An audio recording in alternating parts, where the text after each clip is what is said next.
You mentioned the Egyptians, and Israeli Prime Minister Benjamin Netanyahu welcomed Egypt's new ambassador to Israel on Sunday, saying that Hazem Khairat's arrival will lead to a strengthening of ties between the two countries. I-24 News correspondent Ayman Siksik has the story.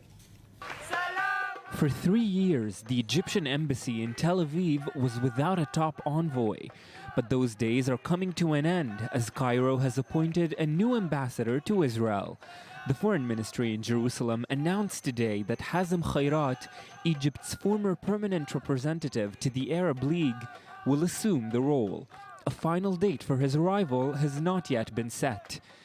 Cairo's last ambassador to Israel, Atif Salem, arrived in 2012 to an official welcome from then-President Shimon Peres. But he was recalled soon after, with the country citing Israeli aggression against Palestinians following nearly 2 months of deadly clashes.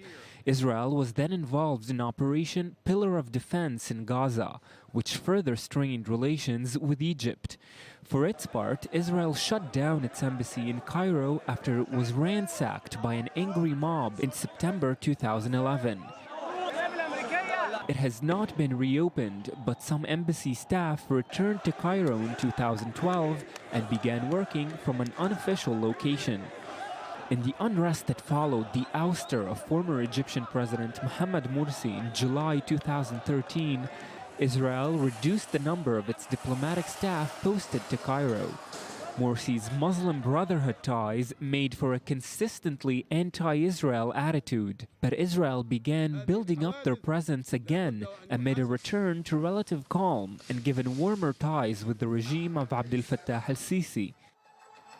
Israeli Prime Minister Benjamin Netanyahu has repeatedly stressed the importance of the peace treaty with Egypt. Signed at the White House in March 1979 between Egyptian President Anwar Sadat and Israeli Prime Minister Menachem Begin, the peace accord was the first between Israel and an Arab state, and it put an end to 30 years of hostility along the Sinai border. Then U.S. President Jimmy Carter's hopeful statement seems to resonate still. We pray God together that these dreams will come true. I believe they will. Okay, I want to be skeptical. It's not it's not a new era between Israel and Egypt, let's say relationship. Peaceful relationship, cold peace relationship. Well, actually, I would like to say it differently. I think there is something today different, and I think there is a very strong joint strategic interest that brings both Israel and Egypt to the table. Let me try to reflect to you from al-Sisi perspective. Here are the priorities of al-Sisi, first and foremost inside Egypt: economy and society and political structure. This is the most important thing. This is the first. The second thing, the immediate circle. When Sisi looks around, here are the most immediate, crucial challenges that he has to need in order to maintain the stability in Egypt. The challenge of Libya, the challenge of the border with the Gaza Strip, the challenge of Sudan, and there is a big issue, the Egyptian-Ethiopian dam that was built on the Nile River. Recently there was an agreement signed between the two governments, and Sisi went out in a television speech to the Egyptian people because he understands how sensitive the public opinion is about it.